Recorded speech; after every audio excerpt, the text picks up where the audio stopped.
Қорқыныштан арылғыңыз келсе, қорқыныштың түрлері өте көп. Бір адамдар бар, қараңғыдан қорқады. Екінші адам көпшіліктің арасында өзін еркін ұстай алмайды, өз ойын еркін айта алмайды, немесе сахнадан қорқады, көпшіліктің ортасында қорқады деген сияқты. Осындай қорқыныштың түрлері өте көп.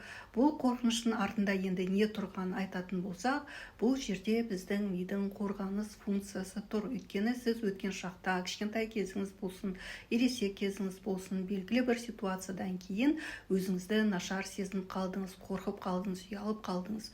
Дәл осындай ситуация қайталанған кезде сіз не істейсіз?